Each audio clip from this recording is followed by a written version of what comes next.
Welcome to This Week in East Brunswick. This week we have a special hour-long edition filled with news and information. The 9th annual PBA Fishing Derby was a success again this year. The Memorial Day celebration is coming up. Judith Lebline and Karen Burke from the Recreation Department provide all of the details. Also, find out what Memorial Day means to some of our township's leaders.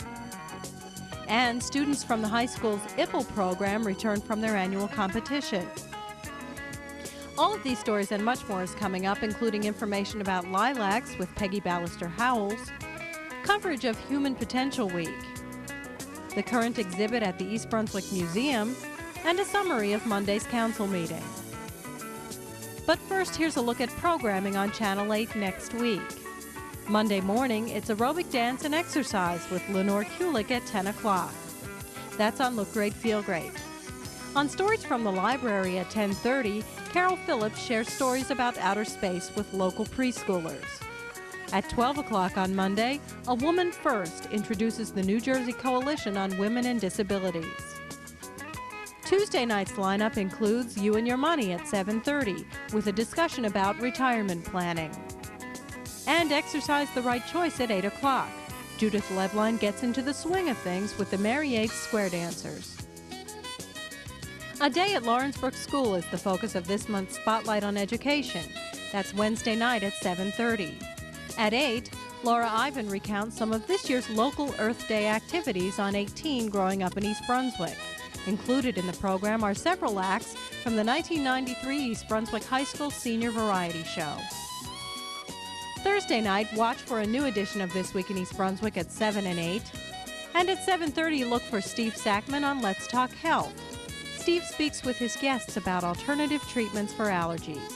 For Saturday's rerun schedule and announcements of local events, check the Community Bulletin Board.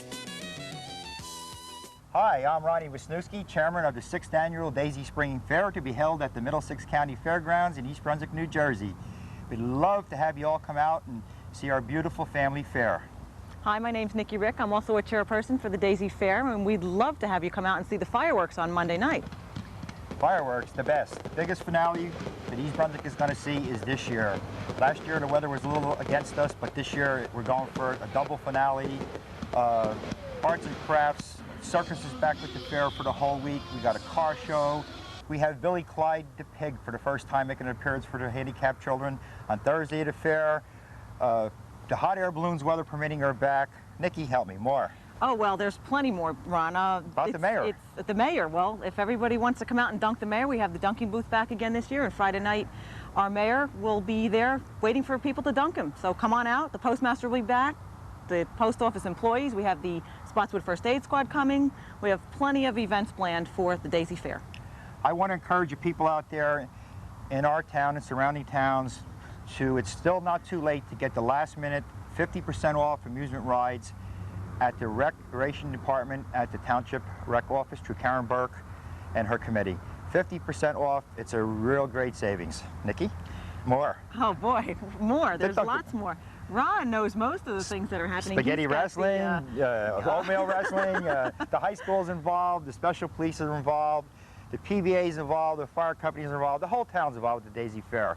It's just a wonderful event, and I hope it's going to be the same weather we have here today as we're shooting, and it'll be a perfect fair. Again, the fair runs Monday, Memorial Day, May 31st through Sunday, June the 6th. The hours are Monday through Friday from 5 to 11 p.m. and on Saturday and Sunday from 12 noon to 11 p.m. with a grand finale of 50-50 that's going to be, you'd want to walk home with the money. So come on out to the Daisy Fair.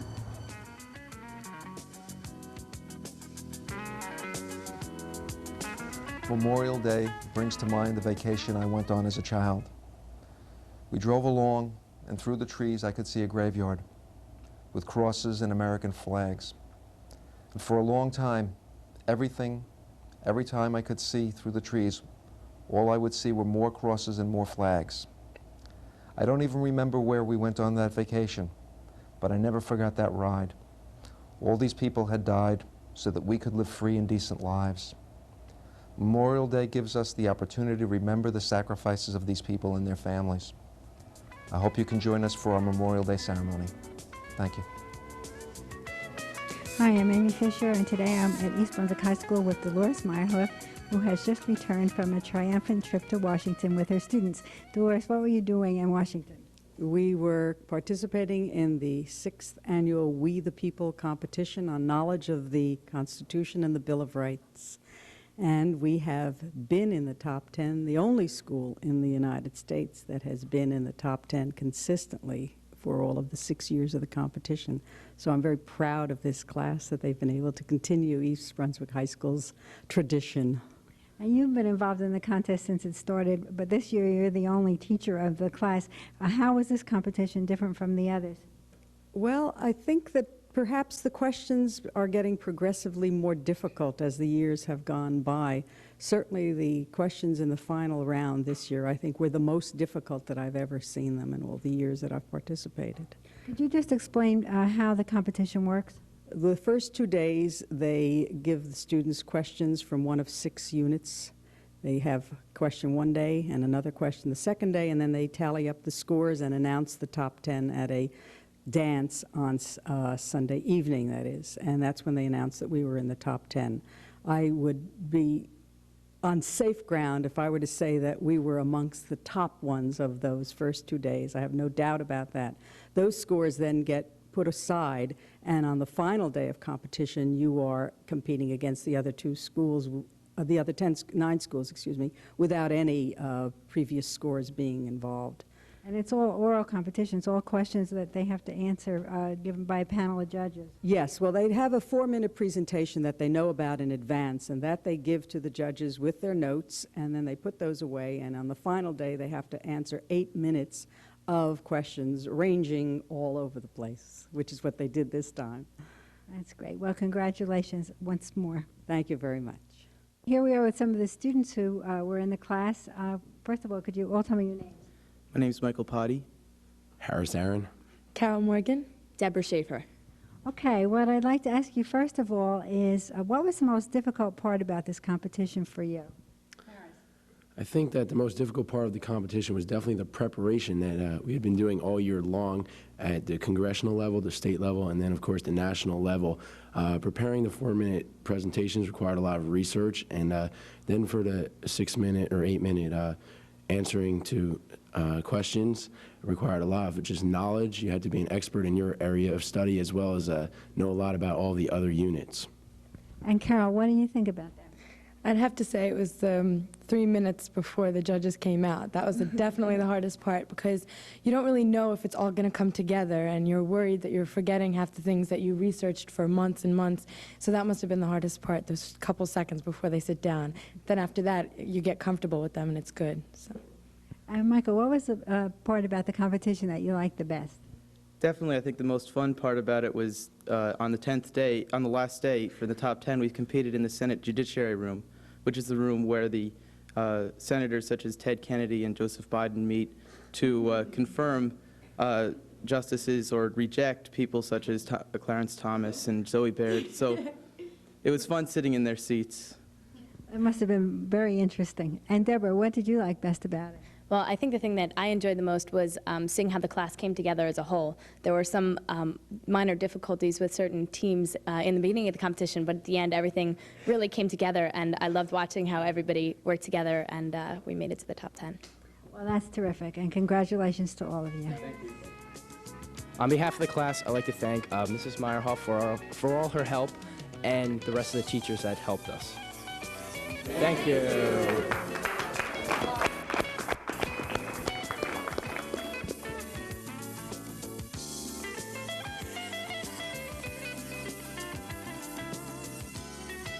At Monday night's Township Council meeting, the high school wrestling team and the high school girls basketball team were honored by the council for outstanding seasons this year.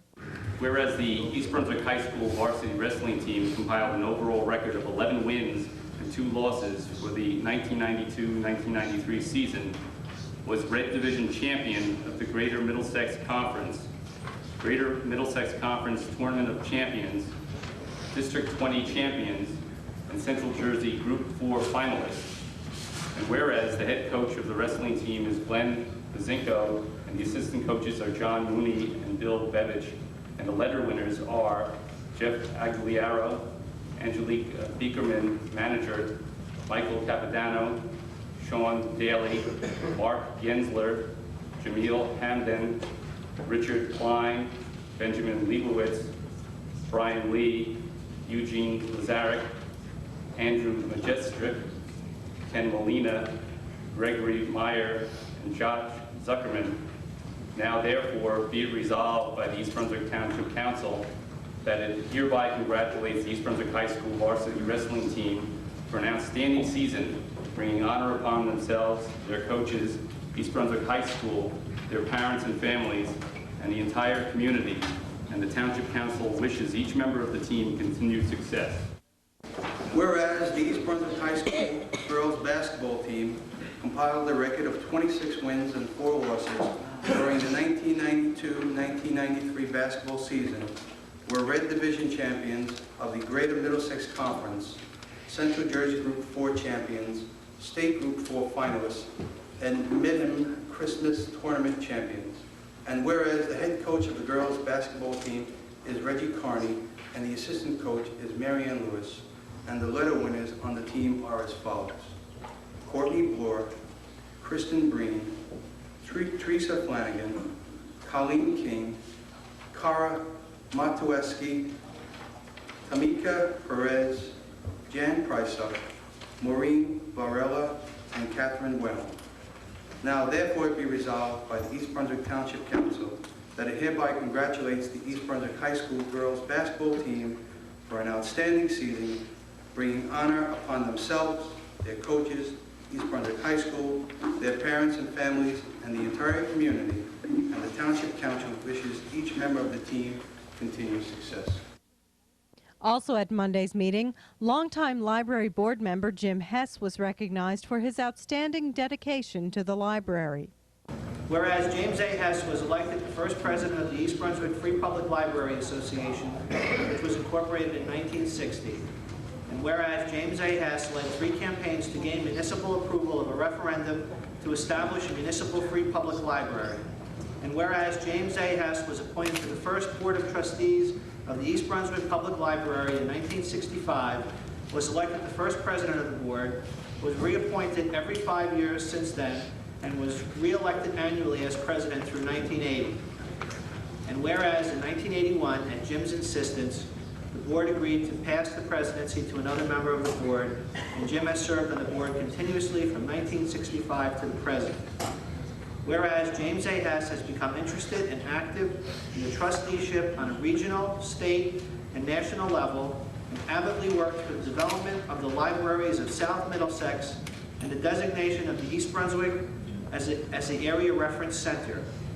And whereas in 1976, James A. Hess was named Trustee of the Year by the New Jersey Library Trustee Association and received the Trustee Achievement Citation, a similar national award, from the American Library Trustee Association, ALTA, of which he has served as president in the numerous positions of leadership. And whereas since 1985, James A. Hess has served as a member of the Region 4 Executive Board and as treasurer of the region, and in 1988-1989, James served as president of the New Jersey Library Trustee Association. And whereas Talking Books for Hospitals and North Brunswick Milltown Kiwanis are only 2 of the organizations in which Jim's sustained participation over many years has made a tremendous difference. And whereas James A. Hess has devoted the past 30 years' service to others, especially to the growth and development of library service. And whereas James A. Hess has moved to East Brunswick and has submitted his resignation as a member of the Board of Trustees of the East Brunswick Library. Now therefore be it resolved by the East Brunswick Township Council that it hereby salutes, honors, and congratulates James Hess for his outstanding dedication to the East Brunswick Public Library and for his accomplishments and continued dedication to give the citizens of East Brunswick the outstanding library in the state of New Jersey and one of the few truly great libraries in the United States of America. Thank you, Jim.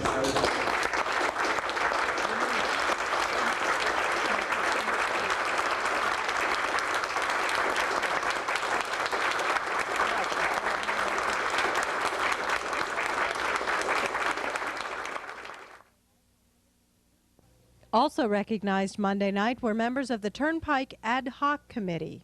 Whereas in November 1985, the New Jersey Turnpike Authority announced its intention to widen that portion of the New Jersey Turnpike from exit 9 to exit 8A. And whereas in November 1985, the Township Council adopted Resolution 6821 to create a committee of citizens to assure that the township and the affected residents were provided accurate and timely information, and to assure that all impacts of the project on the township and its residents were minimized.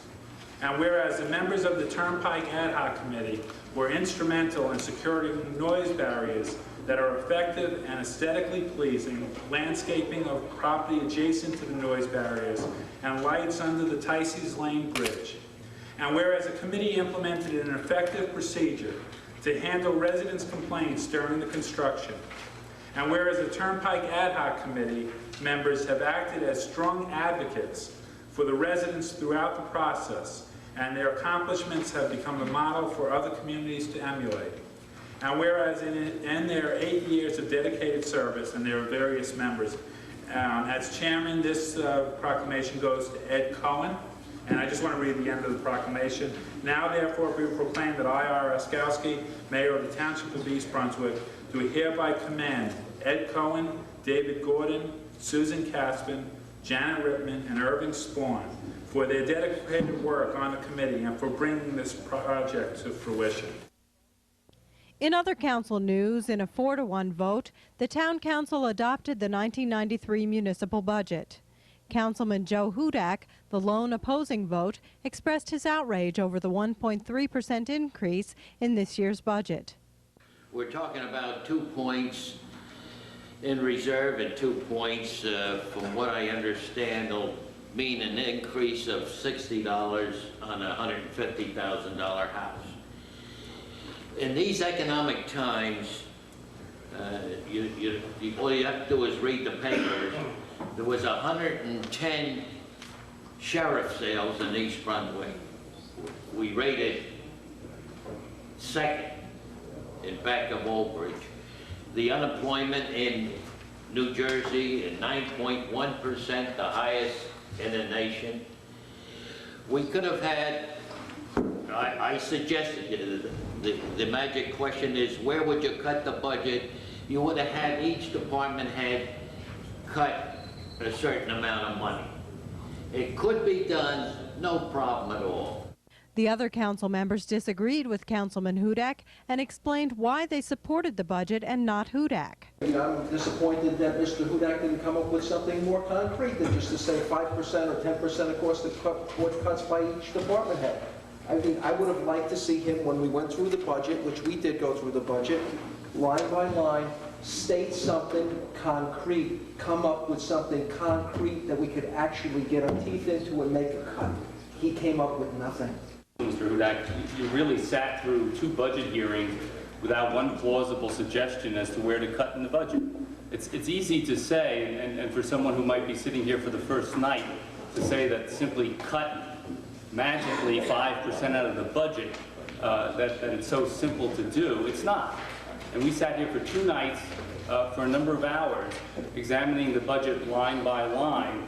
And I really didn't hear one plausible suggestion from you other than to eliminate entirely the leaf collection program, which can't be done. So if you factor in the 4-cent increase, it comes down to a 1-cent increase over 4 years, Mr. Hudak. And I hardly call that draconian in any sense at all.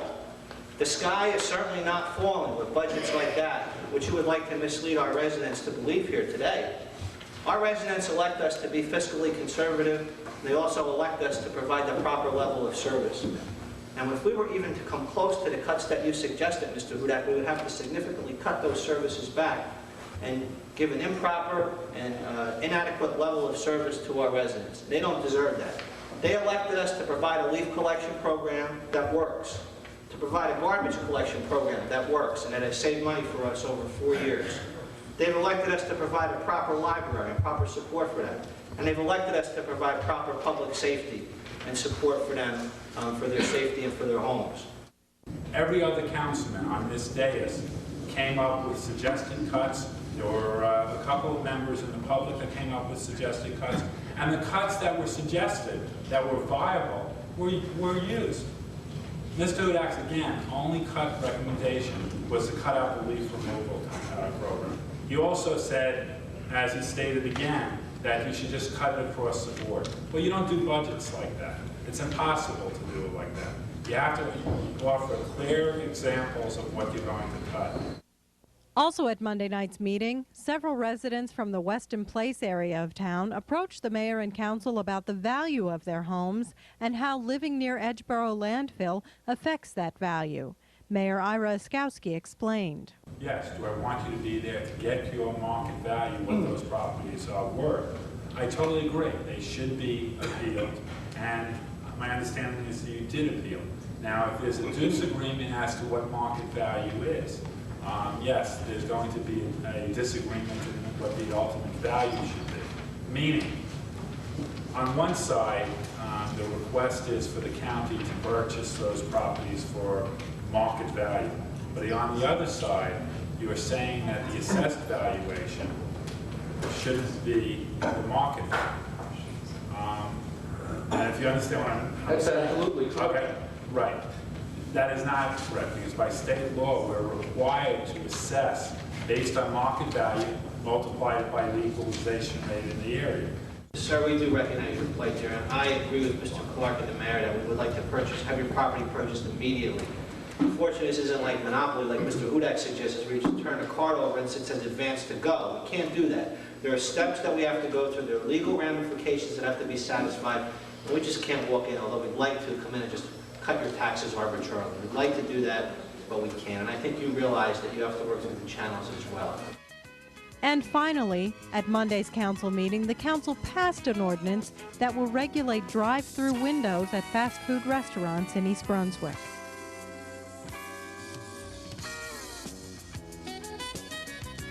Hi, as Memorial Day approaches, I bet you're wondering what the township has planned for its residents.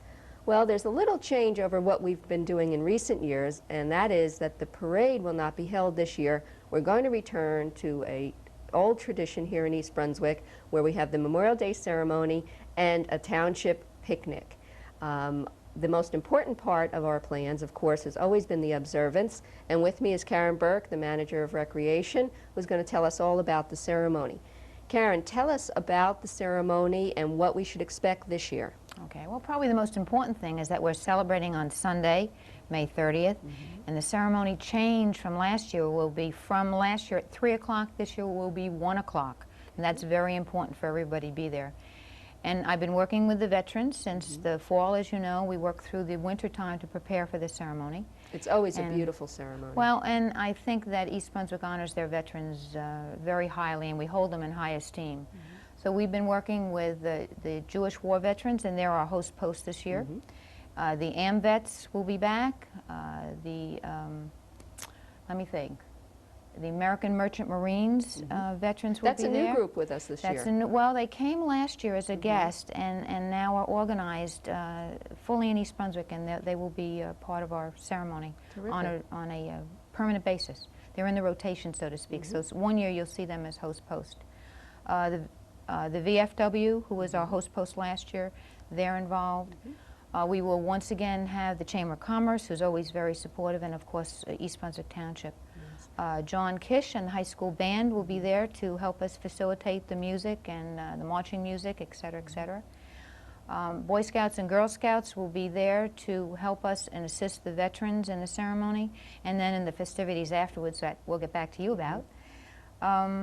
What else? Well, I'm very happy to hear about the Boy Scouts and Girl Scouts. They've always been a part of the ceremony, but it seems like this year they're going to have a very active part. Very active part. They will have an honor guard. They will line the walkway to honor the veterans, and this is part of our educational process too. The Sea Cadets, again, hopefully will be returning and stand in honor guard also. So we really, I feel that we've been very responsible with regards to the ceremony, and it's also educational, and we encourage everyone to come on out, bring your kids out so that they understand why we have Memorial Day and the real reason for it. And really, quite frankly, folks, the real reason for Memorial Day is about our freedom. I think this is a real neat T-shirt. But it's about our freedom and how we got there, and we owe it to the vets. Well, thank you, Karen, for telling us about the very important part of our Memorial Day ceremony. And now I'm going to tell everybody about the fun part, because we do have a lot of fun planned. I have my traditional Memorial Day cap and my lucky Memorial Day earrings, which I wear at every event, and I know you really miss seeing them. Oh, I do. I tried to get in there with this shirt, Judy, but, you know, well, she's the boss, folks. What can I tell you? It's become a trademark. What can I say? We do have lots of fun planned. We want everyone to go first to the ceremony at 1 o'clock, and again, that's rain or shine at the flagpole area. At the flagpole. And right after there, I want you to be hungry and come out ready for fun, because we have a whole day planned from 2 to 5 at the Civic Center grounds around the pond.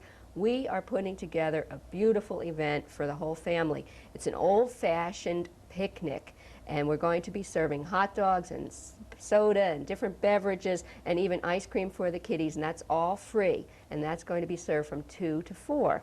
And the Boy Scouts and Girl Scouts are going to help us to serve our handicapped visitors and our senior citizens and our veterans groups to make that a little bit more enjoyable for them. We want you to bring your lawn chairs and blankets and even your own coolers if you think your appetite's going to be really big that day, and be ready for a whole day of entertainment. Karen's staff has put together a really super lineup. We have the Daisy Jug Band that's going to do rockabilly music. It's going to rock the place all afternoon. We have the Deans of Harmony, their barbershop chorus. Continuous music all day, folks. All day, continuous entertainment right here in East Brunswick. We're going to have children's activities all day long. There's going to be costumed characters. I hear rumors that there may be a purple thing walking around that's very popular with kids. And there's going to be other costumed characters. There's going to be a puppet show, and there's going to be a miniature train ride that you can get a free ride on. Also, WMGQ is going to be there, and they're going to broadcast live from the Civic Center. Now, every year we've had pretty good luck with the weather because I wear my lucky hat. But if not, if it rains, we're going to go down to the fairgrounds, and we're going to do that all under a tent. And the reason why we can go down there under a tent is because the next day is the Daisy Fair. Correct. And everybody in town comes out to the Daisy Fair, whether they come to visit and spend lots of money or if they come out to help. And the Daisy Fair will run from May 31st to June 6th. Correct. The first night of the fair, on the 31st, there's fireworks, and that's all part with your admission. And that also still helps the Daisy program. Now, all weekend long, you get to go to the community beach for free. And this will be one of the last Memorial Day weekend at the community beach. That's correct. Because next year we have big plans for a family aquatic center. So we have lots for you to do here in East Brunswick. The weather's always beautiful. You don't need to drive and go far away when you can have a great day with us. Good old-fashioned picnic. Come out and meet your friends and make new friends and spend some time and enjoy the music and the day, and the kids will be taken care of. Right, and come out and see my hat. We hope you all come out. I'll wear my shirt, Judith. Okay, we're on. We'll see you then.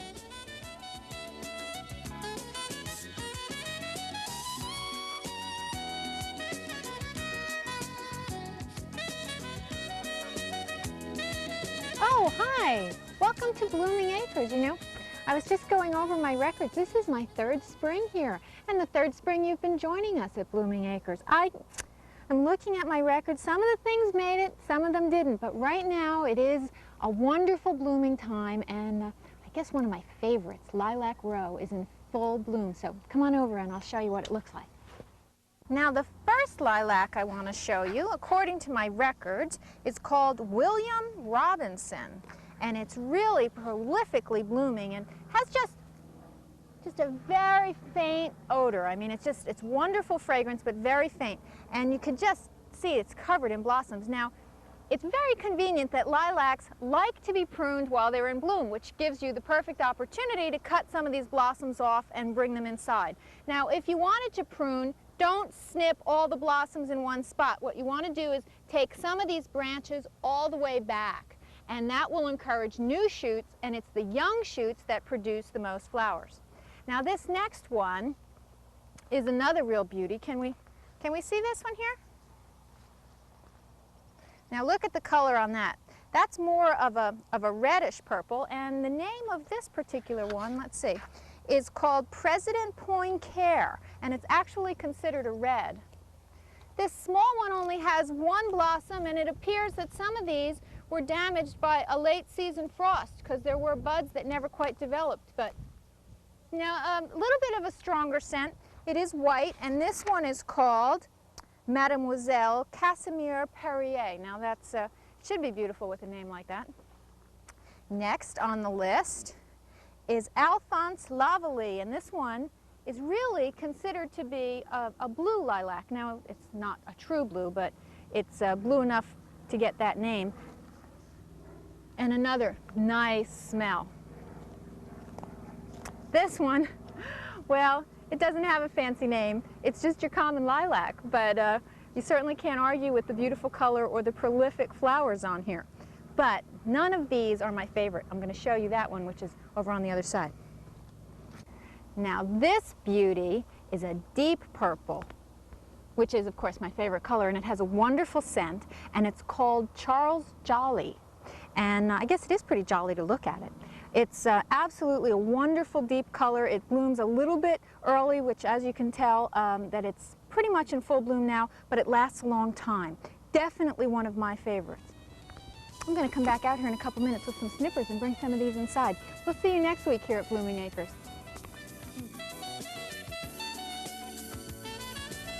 Hi, I'm Josephine Fiamingo. The Friends of the Library presents On Broadway as its spring program on May 27th at 8 p.m. at the library. Hear show tunes from Oklahoma, West Side Story, Showboat, and more, all performed by singer and pianist Heidi Hayes. She is a veteran artist who has performed opera, operettas, concert works, and musical theater throughout the country. She will combine live performance with lecture, tracing the roots of the musical theater form. There will be copies of relevant articles and a bibliography made available to the public. This program was made possible by a grant from the New Jersey Committee for the Humanities, which is a state program of the National Endowment for the Humanities.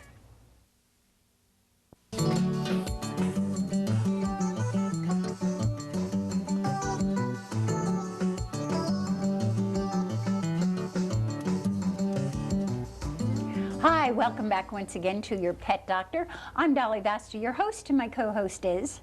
I'm Dr. Brian Johnson from the Cranberry Veterinary Hospital in East Brunswick. And this kind of concludes our series that we've been doing on losing a pet and mourning a pet. And today we're going to talk about when should I get another pet after the one I have who has died. And I remember saying to you, and I keep using myself as a for instance, you know that word for instance? Mm-hmm. Because a week after Kizzy died, I came to you, I called you on the phone and I said, I can't come home to an empty house. I have to have an animal in my house. I have to have a dog. This is true. People will oftentimes call and ask, when should I get another one? There's a great deal more conflict here than within the individual than what people realize. First of all, you have to realize it is not a replacement for the one that you've lost. Right. That is the first thing. That's what you said to me. Yeah, that's right. It is never a replacement. If you could actually talk to the dog that you lost, wouldn't he want you to be happy? And he would want you to share your home and give the opportunity of life, and in your home be a wonderful, wonderful place for him. God, that's the nicest thing you've ever said to me. Well, I guess I have to tell the truth. But the dog or cat would want you to be happy.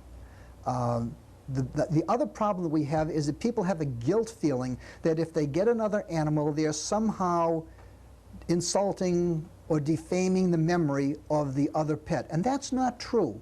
I can still remember the pets I had 30 years ago, just like it was yesterday. I can too, yeah. And it's not, see, love is a funny thing. It's the only thing that when you give, you get more of.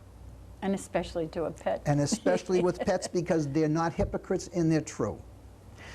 But one of the things you also said to me now was, if you get another pet so soon, I don't want you to get a replica of what you just had.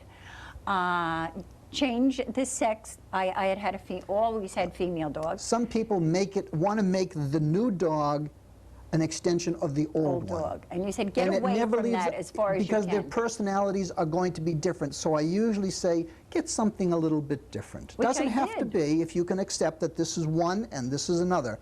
But what I try to do is get you to accept the new creature for what it is, a new creature. I'll tell you, one little kiss and puppy breath, you forget everything. Yeah, just don't try to make the new animal into the old one. But as far as what's right, when it's right, you will know it. People will sometimes go and look at puppies and all of a sudden they say, today was right. That's fine. Some people cannot come home to an empty house. They want a pet there. That's fine. I've said more times than I care to tell you, I don't want another pet. The stress is too strong in losing them.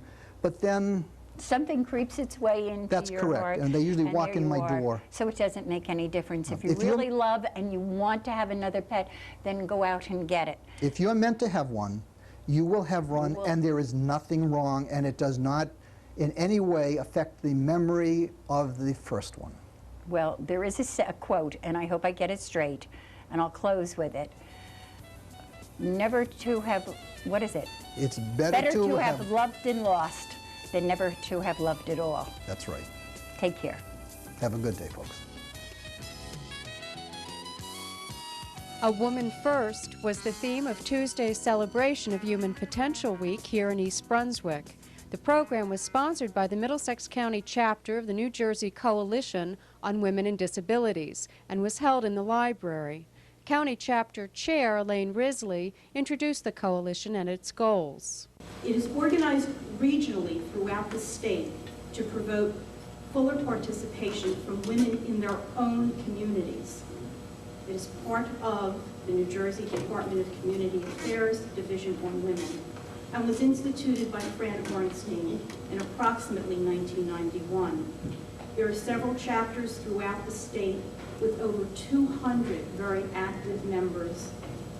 And new chapters are always encouraged so that our boundaries are closer to us, because sometimes it is indeed a problem getting to and from meetings. Our mission is to effect change by educating the public to the barriers that affect women with disabilities. We do this through our meetings, by publishing and disseminating information, and coordinating with public and private groups and organizations. But it's also about empowerment and advocacy. Through the Coalition on Women and Disabilities, we can share, support, and advocate both with and for each other on a personal level. We can help to make the changes happen and let all women with disabilities know that they are not alone. As each chapter has its own agenda, issues, and goals, it's open to all with all their concerns. Together, we can provide an occasional solution or a number to call for additional input or solution. Our varied perspectives and abilities assist to enlighten one another. And the more learning, the more voices, the stronger and greater the impact. Then whether we're addressing the right to parent, the fair housing laws and the inability to leave one's apartment without a ramp, an inaccessible bathroom or doctor's office, or the need for transportation to events such as this, we will be doing it together until it's resolved. It is important that we give voice to our needs and that these needs be heard. Solutions for one then become the blueprint for many. Karen Burke provided a brief overview of the Middlesex County Human Potential Action Committee. There are 25 municipalities in Middlesex County, and we meet every month in North Brunswick, which is a totally accessible facility, and they're very gracious to us and share it. It is open to the public, but each town, and I believe we're up to 18 towns out of 25, are now members of this Human Potential Action Committee. That has been done over the last, well, since 1986, this group was originated in Piscataway. 2 years ago, we were recognized by the Middlesex County Board of Chosen Freeholders. And I need to say that we're thrilled with some of the things that this commission is doing. East Brunswick Mayor Ira Oskowski read a proclamation dedicating the week of May 8th as Human Potential Week. And Joy Norsworthy, co-chair of the county chapter of the coalition, introduced a videotape called A Woman First, which will be shown on Channel 8 at noon on Monday, May 17th. In keeping with the program's theme, fashion consultant Shirley Chayton demonstrated a variety of clothing styles which are most accessible to disabled women. We're going to show you today how you can still enjoy being a girl. You want to look your best for yourself. If you don't care, why should anybody else? How can we offer suggestions and services to people who have special needs? Everyone deserves the opportunity to look their best and have clothing meet their needs regardless of physical health. In the February issue this year of Allure magazine, author Marilyn Murray Williamson, who has been using a wheelchair just for the past 3 years, says, "These days my constant battle is one of stabilizing my self-esteem. It takes a great deal of energy to rise above the insensitivity of able-bodied people who are unable to see that the occupant of a wheelchair is first and foremost a fellow human being and deserves to be treated with a modicum of dignity, regardless of whether the disability is visible or hidden." Ms. Chayton recommended skirts and slacks with elastic waistbands, dresses with elastic backs, and tops with dolman sleeves. She also gave practical suggestions for modifying clothing off the rack, like replacing buttons with Velcro, and included tips on accessories. The Middlesex County chapter of the New Jersey Coalition on Women and Disabilities usually meets the second Tuesday of the month from 10 to 11:30 at the East Brunswick Library. June's meeting will be held on the 15th. For more information, call 545-5471. For information about the Human Potential Action Committee, call Karen Burke at 390-6797.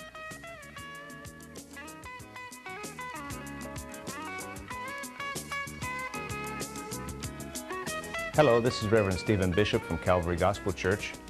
I'd like to talk to you for just a moment, if I may, about war memorials. They are everywhere, and if you have been to any town in any part of the United States, you've probably found them.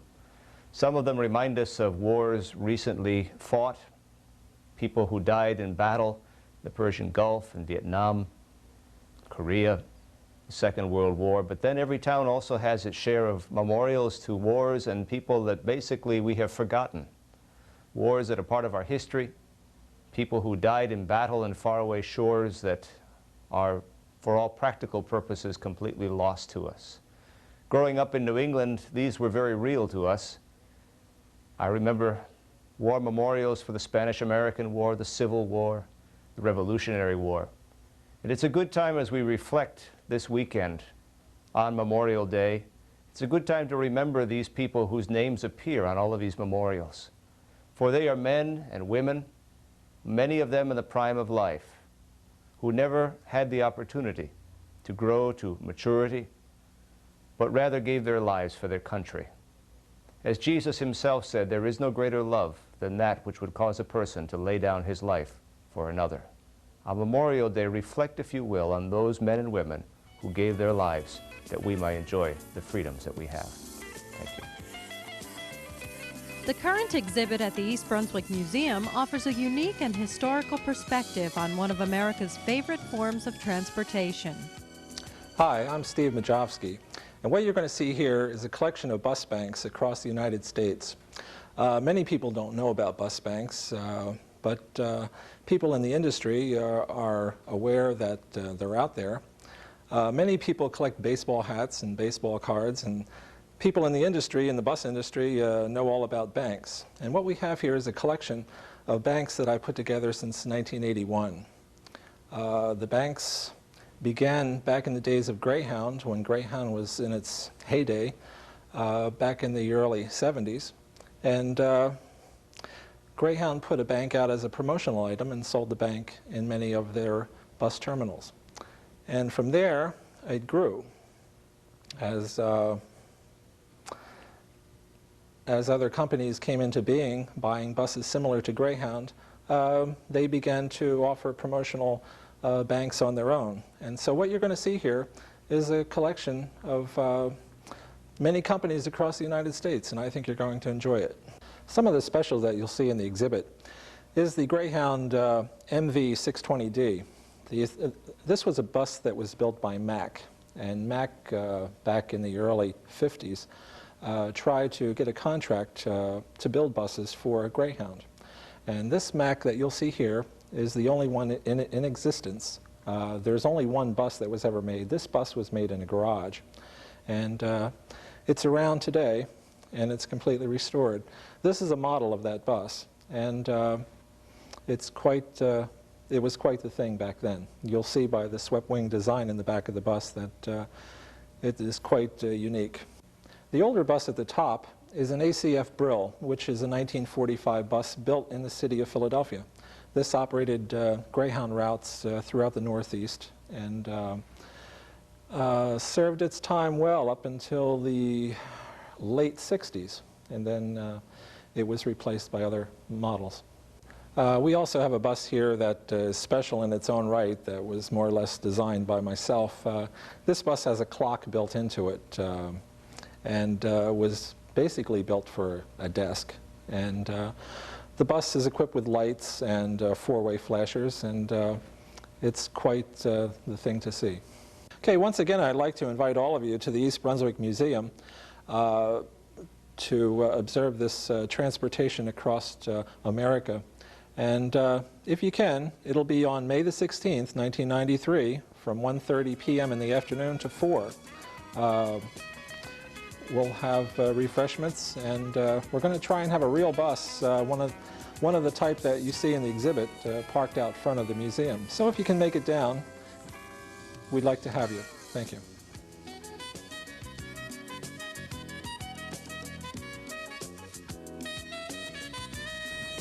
Hi, I'm Amy Fisher, and today I'm at Bamberg School with 3 members of the East Brunswick Police Department, and I'm going to ask them to introduce themselves. Officer Mark Sismar from the East Brunswick Police Department. I'm one of the D.A.R.E officers in town, D.A.R.E standing for Drug Abuse Resistance Education. I'm Lieutenant Tom Kemble. I'm the supervisor of the department's D.A.R.E unit. I'm Officer Anita Marie Waite. I'm also a D.A.R.E officer here in East Brunswick. Okay, you have a very special vehicle here, Mark. Could you tell us what this is? Yeah, what we have here is a Chevy Blazer that was seized from a drug dealer, and what we're doing is we're using it in the town to promote the D.A.R.E program. And Lieutenant, how was this actually obtained? Well, New Jersey statutes permit us to make application for seizing vehicles that are used in the course of a crime, which this was in the sale of a drug dealer. He was using it to sell drugs, and we made application, and the Superior Court granted us the seizure. And Officer Waite, you're the person who's driving this vehicle around. Could you tell us how you're going to be using it in your work with the children? Well, it promotes the program. We've also had several merchants here in town donate to the lettering and also some of the things that are on the vehicle. So it shows that the businesses are also interested in the program and in promoting a drug-free community for the children. But it basically shows them that if you use something in the course of a crime, such as drug dealing, which is what we basically talk about, that you can lose it. Okay, well, thank you very much. Very colorful.